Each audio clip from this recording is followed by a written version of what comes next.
Төртінші бөлім. Пайғамбарлықтың белгілері мен оған дейінгі болған оқиғалар. Өзінен басқа сыйынуға лайықты Құдай болмаған ұлы Алла тағалаға мақтаулар болсын. Оның сүйікті құлы әрі елшісі Мұхаммадқа, оның жанұясына, оның артынан ерген барлық сахабаларына Аллахтың игілігімен сәлем болсын. Ассаламу алейкум, сіздерге Аллахтың рахымы мен берекесі болсын. Бәрімізге сүйікті болған пайғамбарымыздың өмір тарихын одан ары қарай жалғастырамыз. Пайғамбар үйленбей тұрып болған оқиғалардың бірі, ол 20-ға толғанда Құрайыштарда соғыс басталды. Құрайыш пен Қина рулар одақтас еді. Олардың ерлері Қайс Алиян руының бірнеше адамдарын өлтірді. Осы соғысқа себеп болды. Осы рулардың арасында Ухақ дейтін мекенде қырғын болды. Екі жақта да қаза болғандар болды. Пайғамбар 20-да еді. Ол соғысқа қатысады. Ол әкесінің бауырларына Садақтың оғын дайындап тұрды. Бұл ұрыс жүрген кезінде екі жақтан да қаза болғандар көбейді. Ең өкініштісі, соғыс тыйым салынған айларда өтіп жатты. Сондықтан бұл ұрысты Фиджар деп атады. Адамдар өлтіруге болмайтын тыйым салынған айларда бір-біріне қол жұмсап, заңсыздыққа барып жатты. Күн батқанда адамдар ұрысты тоқтатып, екі жақ қаза болғандарын санауға келіседі. Егер бір жағының қазасы басқа жағына қарағанда көп болса, онда қазасы аз болған жақ екінші жаққа құн төлейтін болып келісті. Бұл соғыс тарихта Фиджар соғысы болып аты қалды. Осыдан кейін Меккеде басқа бір оқиға орын алды. Зубейдадан бір еркісі Меккеге заттарын сатуға келді. Одан оны Аль-Ас ибн Уайл Ас-Сахими атты бір еркісі сатып алды.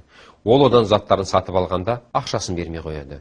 Ол өзінің ақысын алмақшы болады, бірақ ала алмайды. Ол өзіне ақшасын алып беруге көмектесетін адам іздеп шығады. Оған қысым көрсеткен Әл-Ас ибн Уайлға қарсы көмектесетін ешкімді таппайды. Сонда қысым көрген Зубейдадан келген кісі Абу Қубейс тауына шығып, дауыстап көмек сұрайды. Ол көмек сұрап, айғайлағанда өлең шумақтарымен тақпақтап, көркемдеп айтады. Оның айтқандарын Az-Зубейр ибн Абдул-Муталиб естіп, не болғандығын сұрайды. Ол оған болған оқиғаны баяндап береді. Сонда Зубейр былай деп жар салады: «Я халайық, сендерге не болған? Адам Меккеге келгенде сендер оның дүниесін тартып аласыңдар ма? Оны қыспаққа алғанда оған көмектесетін ешкім жоқ па?» Соғыстан соң және осы кісімен болған оқиғадан соң рулардың мырзалар жиналыс ашады. Құрайыштан Бану Хашим, Бану Абдул-Муталиб, Зухр руларының мырзалары мен басқалары жиналды. Олар Фудул деп аталатын келісім шартты қабылдауға жиналды. Бұл келісім шарт Абдулла ибн Джудданың үйіне қабылданды. Ол құрметті кісі еді. Ол өз руының мырзасы болатын. Олардың арасында біздің пайғамбарымыз да болды. Ол шыншыл да адал болған соң сонда қатысты. Ол онда қатысуының себебі адамдар оның сөзін сүйетін. Егер Меккеге оның тұрғыны болсын болмасын, қысым көруші келіп көмек сұрайтын болса, онда Мекке тұрғындары оған көмектесуге тиісті. Құрайыштар мен оның басқа рулары ол Құрайыштан болсын болмасын қай рудан екендігіне қарамастан көмектесулері тиісті. Пайғамбар сол уақыттың ұлы келісім шарт туралы былай дейді: арабтардың ешбірі бұндай келісім туралы ойламағандай еді. Және ол былай дейді: мені Абдуллах ибн Джудданың үйіне келісім шарт жасауға шақырды. Маған бұның орнына қызыл түйелер беруін қаламас едім. Яғни бұл келісім шартқа қатысудың орнына көп дүние ұсынса келіспес едім дейді. Сондай-ақ ол былай деген: егер мені оған исламда шақырса, онда оған міндетті түрде мен барар едім деген. Яғни мен кез келген зұлымдыққа ұшырағанға шақыратын келісім шартқа барар едім деген. Ол сондай болды. Ол мұсылман болсын болмасын, зұлымдыққа ұшырағанға көмектесуге шақыратын. Ең бастысы қысым көрушіге көмектесу.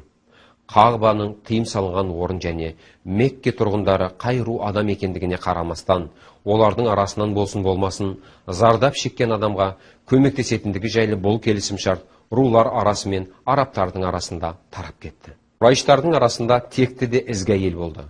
Оның аты Хадиджа бин Хувейлид. Бұл әйел танымал рудан және бай болатын. Ол өзінің дүниесін саудагерлерге беріп, олар оның ақшасына сауда жасайтын. Хадиджа саудамен айналысатын. Бірде ол өзінің қызметшісі Майсарадан: менің ақшама сауда жасауға бара алатын біреуді білесің бе деп сұрайды. Майсара оған Мұхаммад ибн Абдуллах дейтін еркісін ұсынады. Меккеде оны шыншылда сенімді деп атайтын. Майсара оған Мұхаммадты жібер деп кеңес берді. Хадиджа қызметшісі Майсараны Мұхаммадқа өзінің дүниесімен Шамға сауда жасауға баруды ұсындырып жібереді. Мұхаммад оның ұсынысын түскен пайданың бөлігін қызмет ретінде алу шартымен келіседі. Оған қойылған шарт басқаларға қойылған шарттан өзгеше болмайды. Құрайыштар саудамен айналысатын. Олар осы кәсіппен арабтардың арасында танымал еді. Сенімді де шыншыл Мұхаммад ибн Абдулла Хадиджаның дүниесін алып Майсарамен бірге Шамға қарай сапарға шықты. Жол бойы Майсара оған таңырқаумен болды.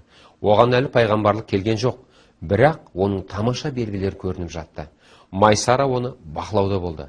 Әрине оның ең бірінші байқағаны пайғамбардың көркем мінезі еді. Не болып жатыр? Жол бойы күн ысыса, Мұхаммадтың үстіне бұлт еріп жүрді. Ал ыстық кетсе, бұлт та кететін. Кейбір риуаяттарда Майсараның былай айтқан келтіріледі. Бұл бұлт емес, оны күннің ыстығынан қорғау үшін қанаттарын жайған періштелер еді. Оның артынан бұлт еріп, періштелер қанаттарын жаятын бұл қандай адам? Олар Шамға жақындағанда, көлеңкесі бар ағаштың саясына отыру үшін пайғамбар тоқтап түсті. Бұл ағаштың жанында шіркеу болды. Ал ол шіркеуде бір машайық тұратын. Ол келген керуенді көргенде, далаға шығып таңғаларлық нәрсе көрді. Ағаштың көлеңкесінде отырған адамды көріп, оған көңіл болып, оны бақылай бастады. Керуен мен Мұхаммадты бақылай бастады. Ол бәрін анықтап қарап болған соң Майсараға жақындады. Ол Майсараның осы дүниенің иесінің қызметші екенін білген соң Майсарадан бұл кісі кім деп сұрады. Бұл Мұхаммад ибн Абдулла ибн Абдул-Муталиб, Бани Хашимнің Құрайшы, Меккенің тұрғыны деді. Сонда машайық Майсараға бұл кісінің қандай шаруасы бар деп сұрады. Ол ешқандай, ол тек сауда-саттықпен келді деді. Майсара машайықтың шіркеуден шыққанына таң қалды. Сонда машайық былай деді: Аллахтың атымен ант етемін, мына талдың астында пайғамбарлардың пайғамбары отыр. Машайық өзі қуанып болатын іспен қуандырып жатқандай, өйткені бұл жерге пайғамбарлардан өзге ешкім отырмайтын.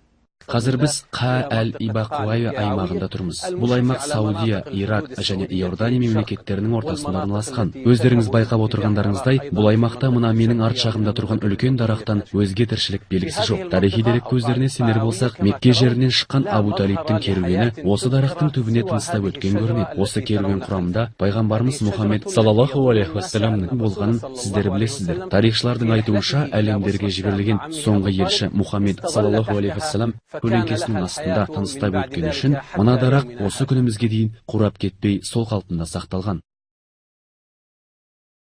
Бұл алып ағаш Шамға бара жатқан жолда пайғамбар саллаллаху алейхи уассаламның тыныстап өткен дәл сол ағашы болсын, мейлі, немесе оған жақын жерден кейіннен өсіп шыққан өзге ағаш болсын. Осы аймақтың сауда керуендері үшін тыныстап өтетін аялдама болғандығы күмәнсіз. Бұл ұлы Алла тағаланың жазмышы. Сауда аяқталып, пайғамбар ісін сәтті аяқтаған соң, ол Хадиджаға керуенмен оралып оған дүниесін қайтарды. Майсара Хадиджаға барып, көріп естігенін бәрін баяндады. Аллахтың атымен ант етемін, мен ол жүргенде жылжып, ал ол тоқтағанда тоқтап тұратын бұлттарды не періштелерді көрдім. Ол машайықтың айтқандарын айтып берді. Сонда Хадиджаның жүрегі Мұхаммадқа деген құрметке толды. Хадиджа пайғамбардың адамдар арасындағы танымал болған шыншыл да әрі сенімді деген мінезін таныған соң, және Майсараның айтып берген әңгіменесінен кейін Хадиджа пайғамбарға тұрмысқа шыққысы келді. Ол әлі пайғамбар болған жоқ, ал Хадиджа болса Мекке әйелдерінің ізгісі және көркем мінезімен танымал еді. Хадиджа жесір әйел болатын.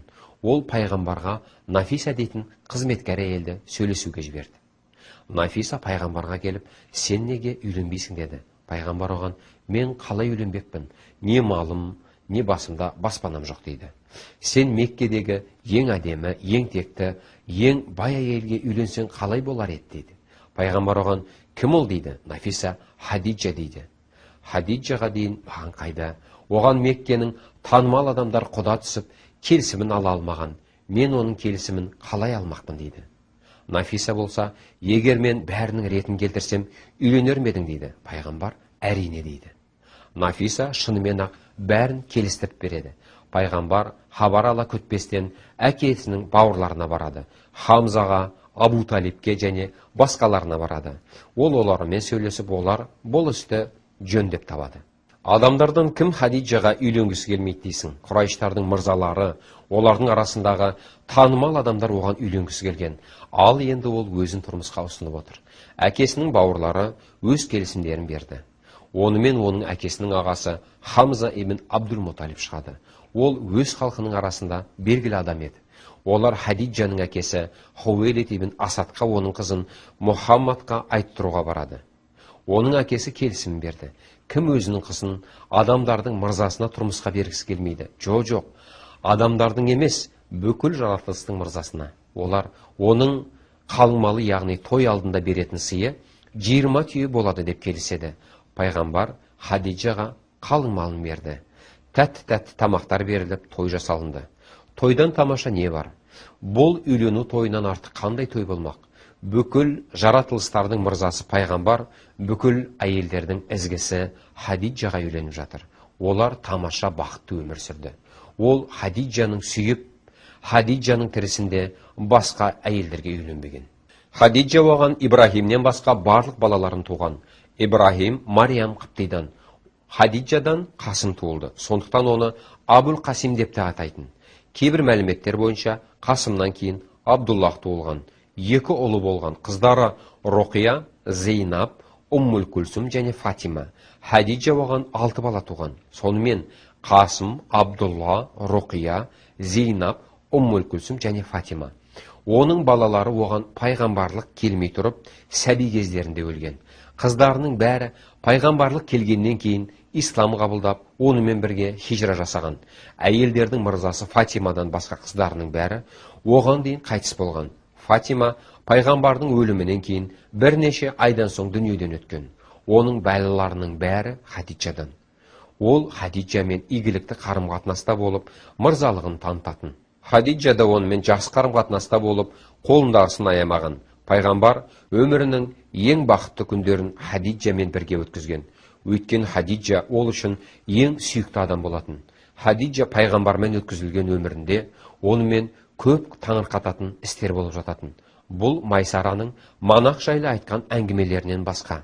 Хадиджа пайғамбардан басқа адамдарға ұқсамайтын ұлы мінез көретін. Хадиджа жалғыз құдайшылықты ұстанып, Аллахтан келген кітаптарды ұстанған нағашысы Уарақ ибн Науфелге барды. Ол оған болған оқиғаны баяндап, көргендерін айтып береді. Уарақа оған былай деді: Аллахтың атымен ант етемін, Мұхаммад осы үмметтің пайғамбар болады деп ойлаймын деді. Мен осы уақытта пайғамбардың шығатынын білемін, және осы кезең сол уақыт. Мен ол адам Мұхаммад деп ойлаймын деді. Ал Хадиджа болса бұл хабарға қуанды.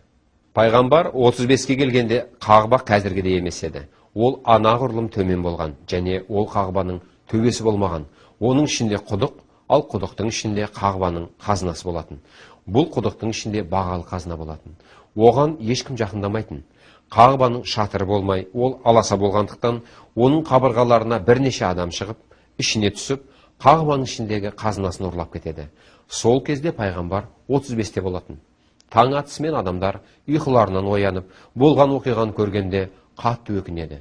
Қағба тоналған, ал біз болсақ Қағбаның қараушысы және күзетшісіміз. Бұл қалайша болған? Сонда Мекке халқы бұдан бұлай оған ешкім жаман пиғылмен кірмес үшін Қағбаны жаңадан бұзып салмақшы болады. Бірақ олар мұны қалай істемек? Сол уақытта Алла тағаланың жазмышымен римдіктердің бір кемесі батып, оны толқындармен жағаға алып келеді. Олар оны жинап ағашын алып келеді. Олар бұл ағашпен не істейді? Сол уақытта Меккеде шет жұрттық ағаш ою кәсібін меңгерген ұста тұратын. Ол өз кәсібінің шебері еді. Мекке халқы онымен Қағбаны тұрғызғанда көмектесуін сұрайды. Ол келісімін береді. Құрылысшы бар, ағаш бар, бірақ бұған қарамастан олар қорқуда болды.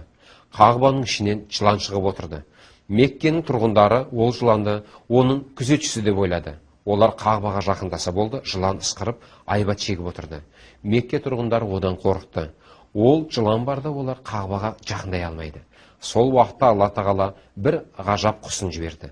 Ол аспаннан түсіп, жыланды аяғына іліп ұшып кетті. Құрайыштар мен Мекке тұрғындары Аллахтың оларға Қағбаны тұрғызуды жеңілдетіп тұрғанын түсінді. Бірақ олар өзара келісім жүргізді. Олардың мырзаларының бірі: «Я Құрайыштар, сендер бұның Ибрахим салған Аллахтың үйі екенін білесіңдер. Егер сендер бұны қайта салғыларың келсе, онда бұған таза дүниеден басқа еш нәрсе қоспаңдар. Бұған зинадан, өсімнен және әділетсіздікпен тартып алынғаннан түскен табыстан қосушы болмаңдар деді. Олар таза табыстан табылған дүниелерін жинай бастады. Бірақ олары қағбаны салуға жетпеді. Олардың арасында харам дүниелер көбейген еді. Қағбаны бұзып, оны қайта салатын күн келді. Қағбаның бір тасын болса да бұзуға олардың арасынан кімнің дәті барар екен? Уалид ибн Муғира қолына шот алды. Ал адамдардың бәрі оны бақылауда. Олардың бәрінің бойын үрей билеген. Қағбаны бұзуға кімнің дәті барады?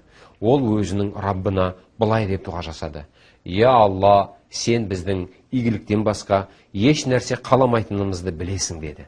Сосын ол қолындағы шотымен Қағбаның бір шетін бұзғанша соға бастады. Адамдардың бәрі Уалидті бақылап, не болар екен деп күтіп тұр.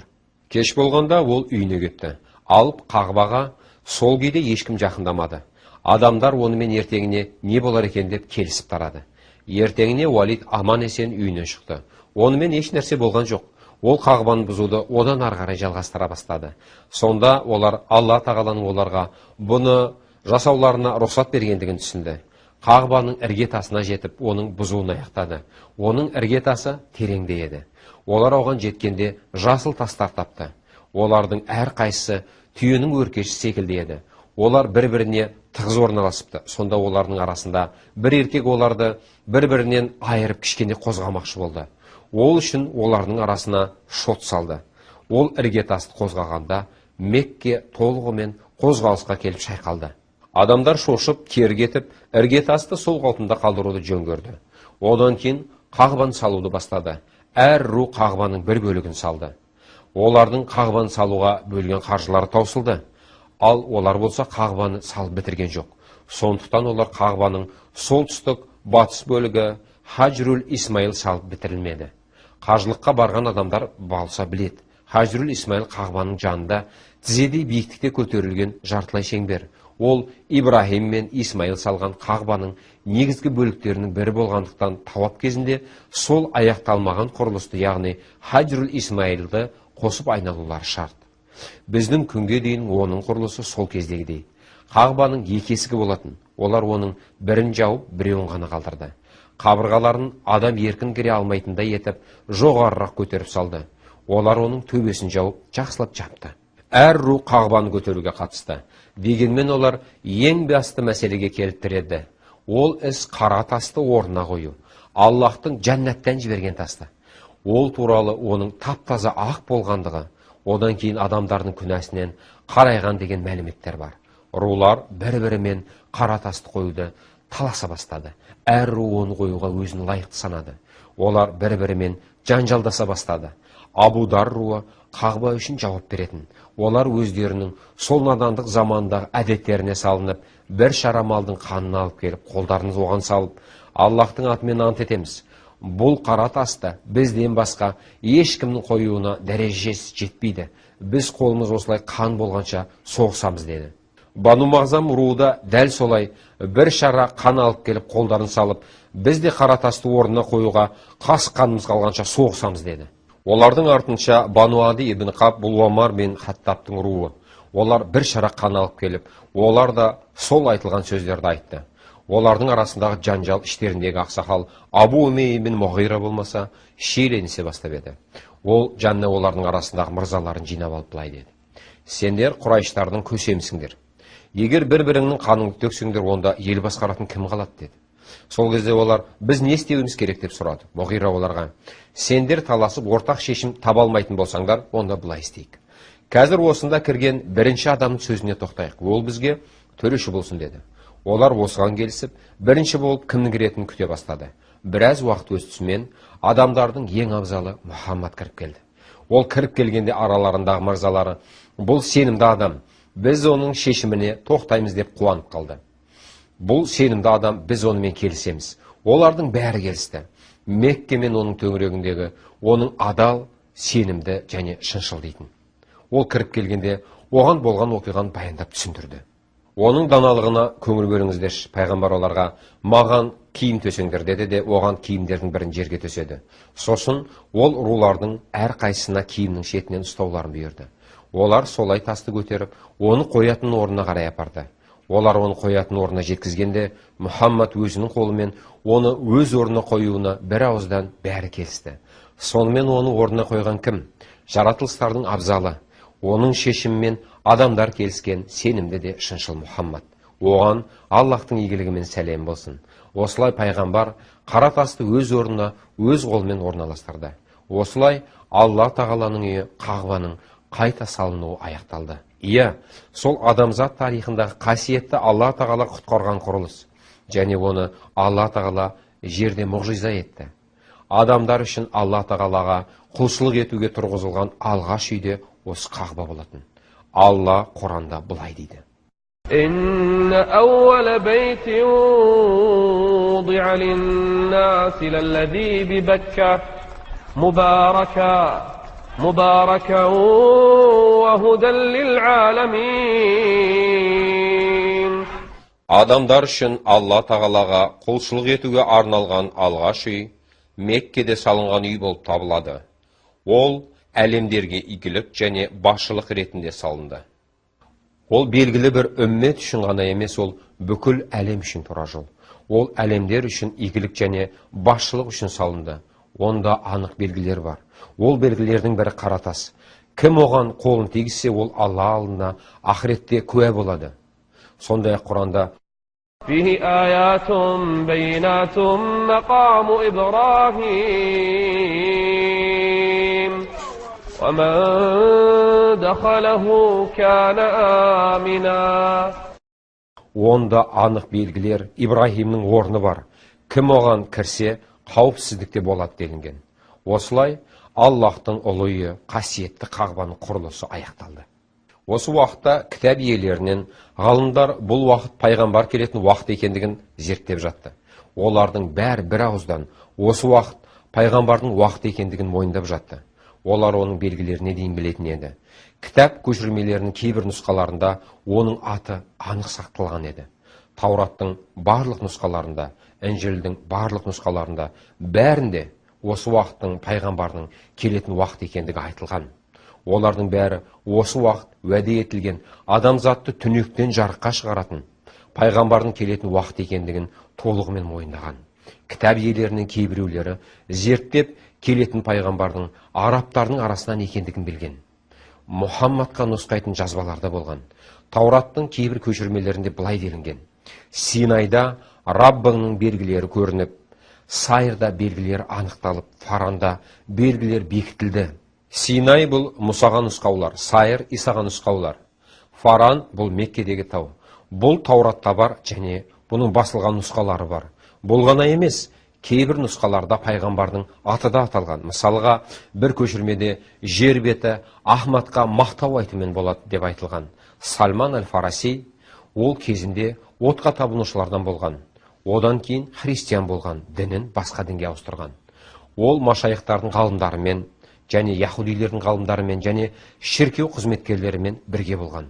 Олар оған осы уақыттың пайғамбар шығатын уақыт екендігін хабарлаған.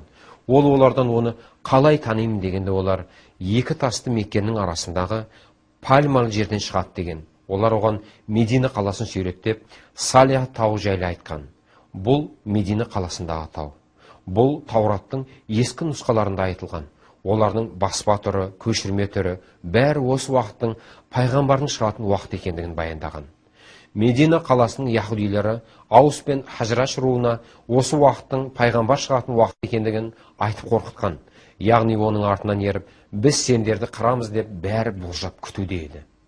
Алла тағала Құранда былай дейді: وإذ قال عيسى ابن مريم يا بني إسرائيل إني رسول الله إليكم مصدقا لما بين يدي من التوراة ومبشرا برسول يأتي من بعد اسمه أحمد فلما جاءهم بالبينات قالوا هذا سحر مبين. Міне Мариямның ұлы Иса былай деді: Я Исраил ұрпақтары, мен сендерге Аллахтан Тәуратта болғанның шындық екенін бекіту үшін және менен кейін есімі Ахмад болатын пайғамбардың келетіндігі жайлы игі хабарды жеткізу үшін жіберілдім. Ол оларға анық белгілермен келген кезде олар бұл анық сиқыр делінеді Құранда. Бұл пайғамбарға пайғамбарлық келер кездегі белгілер еді. Біз болсақ, бүгінгі тақырыбымызды Аллахтың елшісіне, Аллахтың игілігімен сәлем болсын деп аяқтағалы отырмыз. Ассаламу алейкум ва рахматуллахи ва баракатух.